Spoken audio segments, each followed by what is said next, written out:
主人がそっちで寝てて、で一緒に寝たかったけど段ボールがいっぱいだったから寝れなくて、で必然的にこっちに移動してきたみたいな。新婚なのに？はい。主人の部屋です。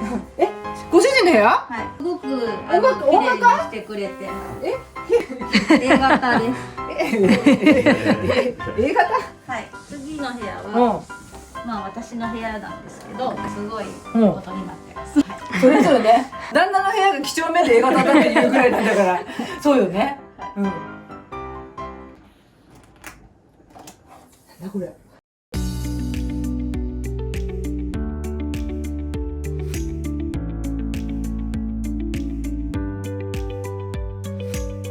今回の週末ビフォーアフターは出産間近のご夫婦のお宅に訪問してまいりましたので、まずはこちらの模様からご覧ください。はい。どうもこんにちは。はじめまして、お願いします。今日はありがとうございます。ありがとうございます。この段ボールがどしゃーみたいな感じですけれども、新婚夫婦？はい。新婚夫婦の新居で。新居で2年目かな。ああ、なるほどね。はい。なのになんか最近引っ越してきたぐらい。どうしたこれ段ボール？段ボールが届いたりとかすることが多い。じゃあここいつもあるのこれが？あるんですけど、でこれをもう置く場所がなくて、だいたいこの辺に。これ常なの？ここマンションだけどなんかこの置き場みたいのはないんだ。捨てるゴミ捨て場はありますので、まあ溜まったら束ねて捨てるみたいな。いやもう溜まる前にあれさ、奥さんさ妊娠してる？はい、もう9ヶ月。9ヶ月でもうすぐじゃない？はい。待望の第一？はい。あ、おめでとうございます楽しみね。だからほんとさ、もう生まれちゃったらジェットコースター乗るような毎日になるから、こういったねものはあんまり貯めとかないで。父ちゃんは会社とか仕事で出かける人なんでしょ？そうですね。そしたら降りるたんびに1個でも2個でも下ろさなきゃダメよ。私もう半分段ボールだから取りづらいわよ。じゃあ失礼します。どっから行きましょうか。なんかあれね、他にもう一人いるわね。はい、母が今はあら、手伝いに来てくれてて。何？奥さんのお母さん？はい、私の母。あら、どうもどうも。こんにちは。こんにちは。ここに住んでんの？ここには住んでないです。住んでないです。遠方から今日は来てくれてるんですけど。そうなのね。お腹が大きいので、今動けないので、代わりに来て、いろいろ家事とか手伝ってくれてるの？はい、時々。あら、いいお母さんで。でもあれでしょ？旦那からしてみたら、また来てんのかってことでしょ？それないのね？大丈夫？いいわよ、はっきり言って。なんとも言えない。ハッピーファミリーってことで。私になんかよ。赤ちゃんがもうすぐ生まれるっていうのもあるんですけど、実は引っ越してくるのが一斉に引っ越してくるというよりはタイミングがずれて、夫婦でそしたら引っ越した後がなかなか片付かなくて、なるほどね。どっちも仕事をしてって忙しかったので、なかなか整理したりする時間がなくて、赤ちゃんが見ると嫌な予感だなみたいな感じですけど、安全に安心して住んで赤ちゃんを生活見守っていけるようにお手伝いいただけたらなと思って。なるほどね。私はこの家の状況は知らないんだけど、前情報をまなみさんから聞いて、ちょっと緊急事態だからやっぱり赤ちゃん生まれる前になんかしてあげたいってことなんで、じゃあ見せていただいてもよろしいですか？ここリビングなのかしら？はい、リビングです。いいじゃない、こういうのお花とか大好きね。飾って素敵じゃないですか。あれ、ここで寝てんの？奥さん。はい。最近まで隣の部屋が荷物でいっぱいで、はい。あ、そうなの？主人がそっちで寝てて、で一緒に寝たかったけど段ボールがいっぱいだったから寝れなくて、で必然的にこっちに移動してきたみたいな。新婚なのに？はい。まさかお母さんここに寝てないでしょうね。大丈夫？はい。で今は結構安静にしなきゃいけなくなっちゃったので、ほぼそこで寝たきりみたいになってます。それは大変。それは今後どうしたいみたいなのがあるの？一緒にこっちの部屋で寝室にできたらなと思って。なるほどね。で、赤ちゃんも一緒に寝れたらいいなって思ってたんですけど、じゃあここが親子の寝室になり、はいでここはくつろぎスペースにしたはいという感じではいいいのね。まあそれは多分できると思うんだけど、まあ布団が上げ下げさできた方がいいかなって感じ？それとも敷きっぱなしの状態で暮らすみたいな。布団は理想は上げ下げしたいなとは思うんですけど、押し入れも結構パンパンで今あ、そう。はいじゃあ見るわよ。はいうん。あら。もうあと3人ぐらい寝れそうね。はいこれお母さんが寝るときに使うみたいな。あ、そうですね。あうん。と座布団とかじゃああんま稼働してない感じ？普段はあんまりそもそもさ、蓋式衣類収納だからさ、物出せる感じじゃないわよね。なんか保管してあるっていう感じよね。だからやっぱりほら、結構出ちゃってるじゃない。ここのものがこの中に入れば片付くけど、ここがもうなんか岩と化してしまってる状態で、あまり動きが良くないのかなって。あれ、私の YouTube 見てます？はい見てます。私が言ってることはわかるわね。わかります。こう収納の稼働率を上げることによって部屋の景色を保ちましょうとね、はい新刊本でも言ってますので、はいしっかりそれをね、復習しながら今回作業していきましょうね。はいはい。はい。ご主人は何？片付けはどうなんですか？苦手です。夫婦で苦手みたいな。そうですね。はい。なるほどね。でも純子が来るからって過去一綺麗なんでしょこれが。過去一綺麗です。はい。めちゃくちゃ頑張ったし頑張ってくれました。古方先生が来てくれるっていうことになって、やっとここの段ボールたちがなくなったんです。まあただやっぱもう間近に迫ってて、もう今あなたがしなきゃいけないことは元気な赤ちゃんを産むためにはやっぱり体を大事にしなきゃいけないわけで、ここで物の整理とか片付けで頑張ることで何かあったら本当に困るから、はい、だからもう超特急でやればいいんでしょ。ここはだから悪いけどさらちよ。はい。何人止めたいんだよ。布団多くない？なんか結構寝具っていうかにこだわるのよね。旦那がね。そうでなんかちょっと夫婦の布団でっていただいた布団もあって、そうね。だからなんかこうここでもし育児とかやるようになるんであれば、もっとここが稼働できるようにして、そもそもこの家って何 LDK なのLDK です。 3LDK で私が見てるのは今 1LDK じゃない、はい、そもそもあと2つの部屋がどうなってるかっていう話を、問題は、はい、だから問題は他にもあるってことですよね。あります。でそこ見に行く、はい、でもあれね、結構このカウンター下がモリモリね。どうなのこれは。食器とかが結構多くて、うん食器棚に入りきらなくて、こっちにも食器があるけれども、はい、こっちにもあるね。はい、食器が好き？いただいたりしたものをなかなか捨てれなくて、新婚ですごくたくさんコップ類とかもいただいちゃって、なかなか手放せないものもあって、ウォーターサーバーがあるので、ウォーターサーバーの近くにコップ類とか飲み物のものを、これ水のないね。いいじゃん、ここにそうやって飲み放題みたいな感じなんでしょ。はい。これはこれで画期的だけど、はい、じゃあ結構稼働してんだ。はい、一応。なるほどね。それはいいんだけど、すごいここはいいんだけど、飲んだ後に下げて、はい、またここに戻す動線が長いかなっていう感じがするよね。それはちょっとね、面倒くさいなと思ってるよね。ああ、思ってるのね。どうなんだろう。これは別にどうなの？使い勝手がいいなって感じ？コーヒーとかそういう飲み物がそこの上にあったりするのは、そこで全部できるからいいかなっていうのは。すごい、これ水だけじゃなくて、こっち向けばコーヒーもできる。最高だよ、ここ。もうここで生活できるね。便利っちゃ便利だけど、だから下げてね、洗って戻すのがめんどくさいよね。めんどくさいなしだよね。はい、だけれども、やっぱりここに物だまりができちゃってるから、はい、そういう意味で言ったら、この袋小路的な感じがあまり良くないのかもしれないし、自分では便利だよやったんでしょ？一応、はい。でも、こう机の上とかに結構今日は綺麗だけど、結構物が乗っちゃうから、ご飯食べる時にこう主人がどけてくれるんですけど、結構いろんなとこにあちこち置いちゃうし、で置くとこなかったら床に置く形になっちゃって、でももう今となっては拾えないから、私がもう置いたものはそのままだんだん部屋が部屋じゃなくなっていくのがしんどいなっていう。だからすごいここに物だまりができちゃうじゃない？はい。ちなみにここは何？そこは洗面とお風呂です。収納じゃないんだね。結局動線上的にこっち側に行こうとするとここら辺に物が溜まっちゃうって話よね。はい、本当は「へいらっしゃい」をしたいんですけどもうまあ強いて言うならば、はい、こういう花とか飾るのが好きな割に飾るものと置きっぱなしが同じ場所にあるのは良くないかなと思う。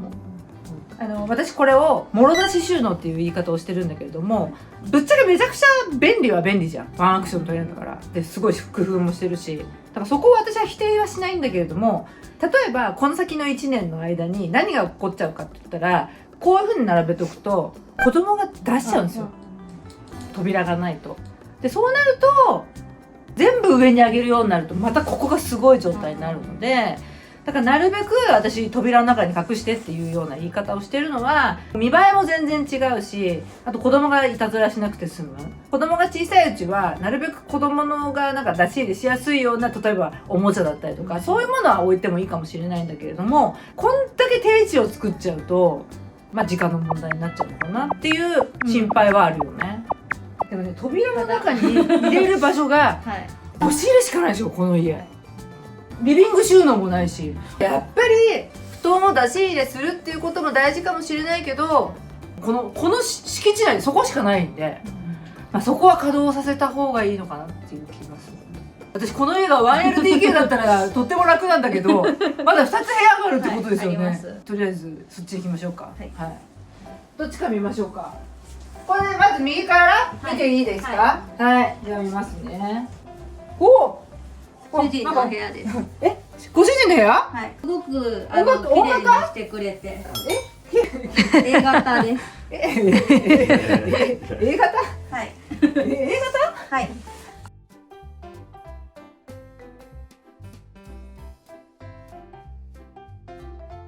ご主人は何？ピアニストなの？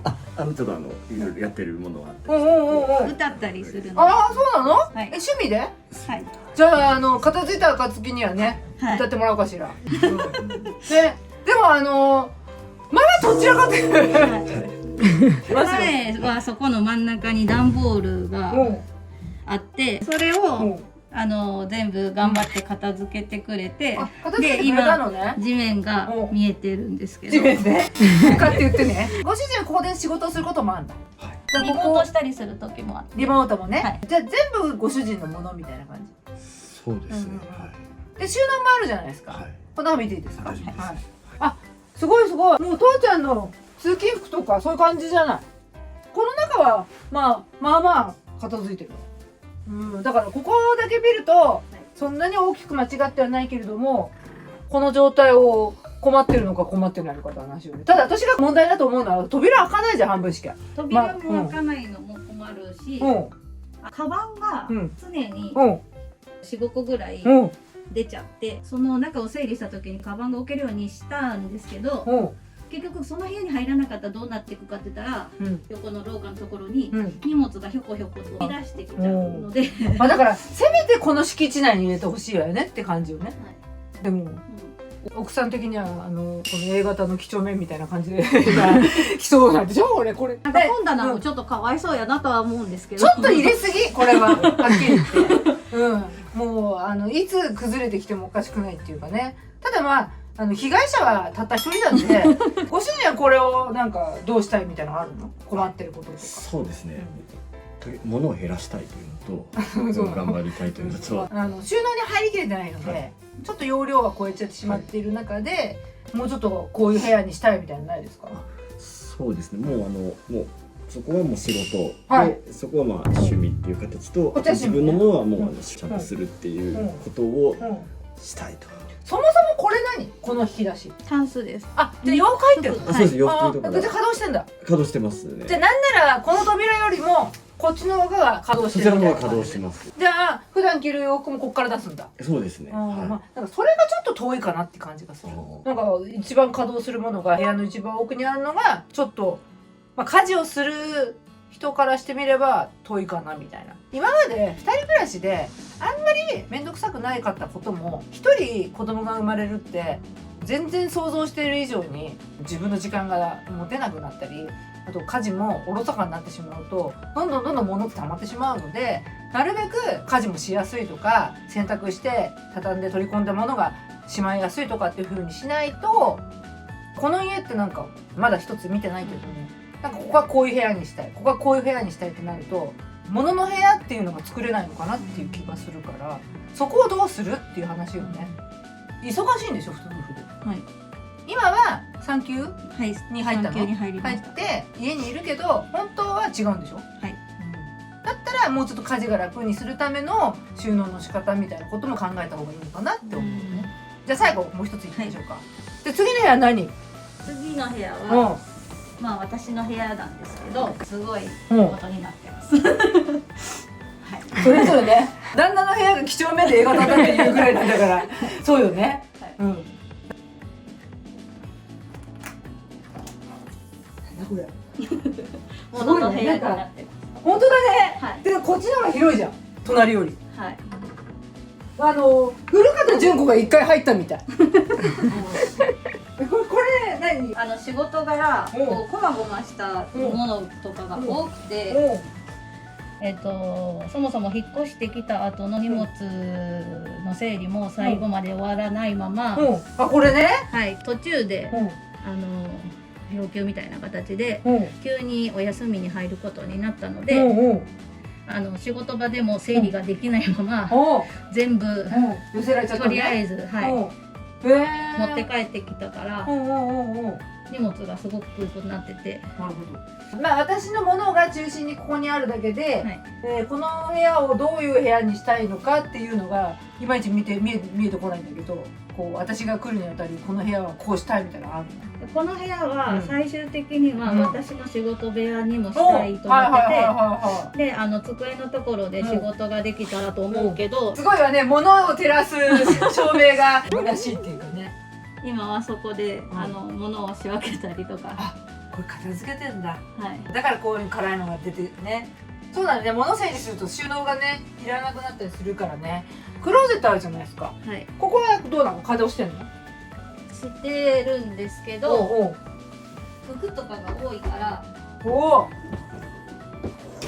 お。結構大容量ね。はい。でもなんかあんま稼働してない感じ？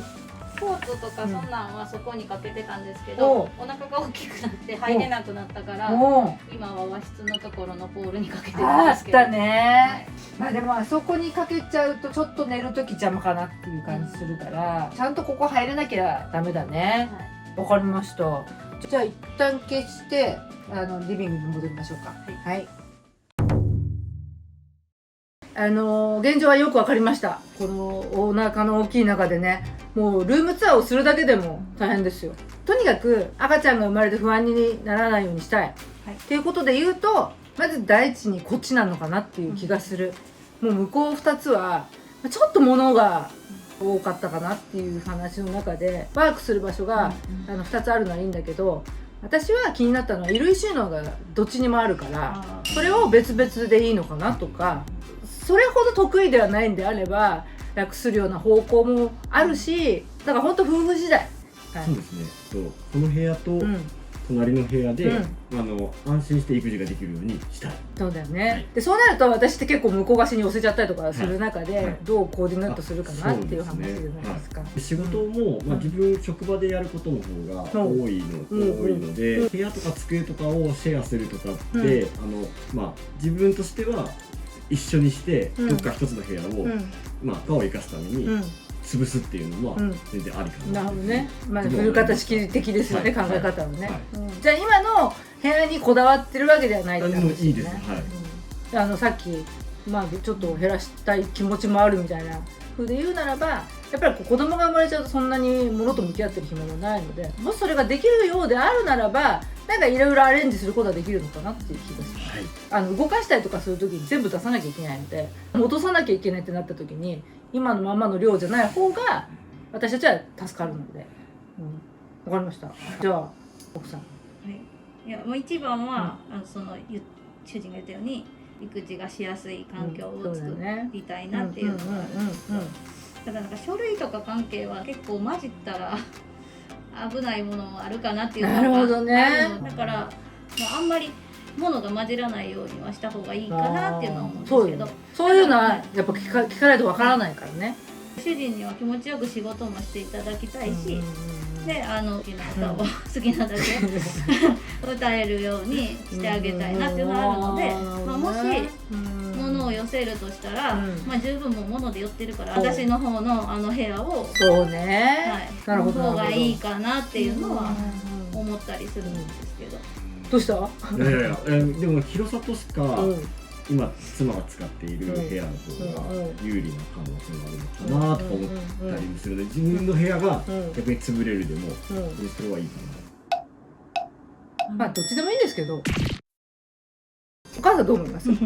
当初ね、娘がこちらで、主人をこちらにって言ったんですけど、荷物の量が半端なくて、娘のねこれは、こっちではない。量的にね。そう、パパのもね、ドーンと荷物があったんで、結局どうしたのそのものを？かなり捨てました。捨てたし、だいぶ捨ててんじゃないですか。その状態で1年半ぐらいずっと過ごしてたから。でもまあ1年半その状態でも困らなかったってことでしょ？基本今までが寝に帰るだけの生活をずっと独身時代からしてたから、今までがそんな感じだったから。まあだから赤ちゃんができてよかったんだけどそれがなかったら多分変わらないと思うよ。まあなので、私は基本時間内の中でできる限りしかやらないし、もう時間次第ではもう一旦インオペでまずはここを作って、で動かないものは埋めるなり寄せるなりして処分なのかっていうのは本人次第だと思うんですよ。もうこんなことダラダラやってる間にも赤ちゃんも生まれちゃうし、まあ一つここで寝起きをして生活の中心になるんであれば子供の服はこっちの方がいいのかなっていう気もするし、まあだからそれはスペースを作ってどこまで寄せられるかっていうことと、押し入れが絶対的に間違ってるっていうかもう動いてないもので殺されちゃってるせいでここのリビングダイニングが片付かないっていう気がするから、それがあっち側にどうやって寄せられるのかなっていうところなのかなっていう気がする。私ねもう向こうには行かないと思うしばらく、だから会話をしながら決めていく感じになるかな。ここ押し入れ全出しなんで、ここに何を戻すってなった時に優先順位で言っていただければ寄せられる量が向こうに行っちゃった時に多分愕然とすると思うので、でもやっぱりそうやってなんか現実をちゃんと目の当たりにして、だから全然今までの価値観とは変わると思いますよ。赤ちゃん安心して育てたいって私の週末ビフォーアフターを見て私に依頼してるってことはやっぱりいかに空間に価値があるかってことが分かったからお願いしてるわけじゃないですか。もちろん大事なものはいっぱいあるかもしれないけれども、一つの部屋を犠牲にしてでもやっぱりなるべくスペースを作ってで、段階を経てちょっとこう減らしていくような考え方になった方がいいのかな。とにかくもう今回できる限り私も知恵を働かせて頑張るから、じゃあ親子で仲良く頑張っていきましょう。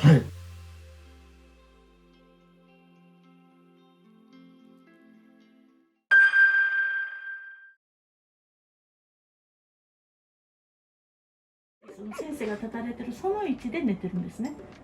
ちょっと私もこれはどうかなと。やっぱりあれでしょ、生まれた後はちょこちょこ来てくれるんでしょ。そうなんです。できたらね、違うとこで寝たいなと思うんですよ。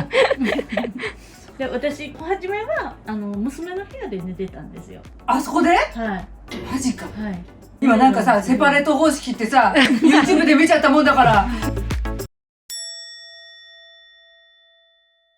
ぶっちゃけ言っちゃうと、この家って物中心に物事を考えてるからこうなっちゃうんだかなっていう気がする。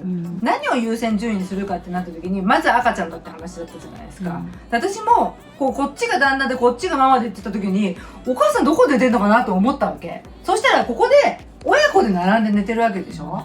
意外と赤ちゃんが生まれて、例えばね、俺が仕事しなきゃいけないってなった時にで遅かったりとかね、夜泣きもすごいしてなった時にこの敷地じゃないところに寝れる場所がないと結構しんどかったりするんですよ。お母さんが来た時に寝れるとか、ご主人がやっぱり忙しい時に寝れる部屋とかで、例えば、たまにはお母さんが一人で寝れるような場所が1個でもあったらいいんだけど、どっちも物のためにスペースが死んでしまってるというかね。でも2人がなんか仕事で仕方がなくああいう状況を作らなきゃいけないっていうんであれば、それはそれでしょうがないんだけど、今お母さんこういうことを言うんであればそこも一つ優先順位の中に入れないと、私あっちの2つを物の部屋にしちゃうから、このままでいっちゃうと、そこもまあ明日ちょっともし一人でも寝れるスペースができるんであれば、まあそれは本当はいいのかもしれないよね。やっぱりすごく恵まれてると思いますよ。はい、頼れるお母さんがいるんだったら頼った方がいいと思う。お母さんも若くないんだから、はい、ちゃんと寝かせてあげられるスペースがあった方がお母さんも頑張れるし、張り切っちゃうともうどうせ疲れるんだからだからやっぱり家族みんなが居心地よい空間みたいなところの部分を考えたら、もうちょっと物の見方が変わるんじゃないかなっていう気がする。まあいろいろ問題山積みですが、はい、明日決着くっつけましょう。はいはいはい、はい、ということで出産間近の緊急レスキューで訪問した家だったんですけれども、赤ちゃんを迎えるにはとっても不安な状態でした。ということで次回の週末ビフォーアフターは安心して出産するためにお部屋を大改造してまいりましたので、どうぞお楽しみに。それではまた来週、さよなら。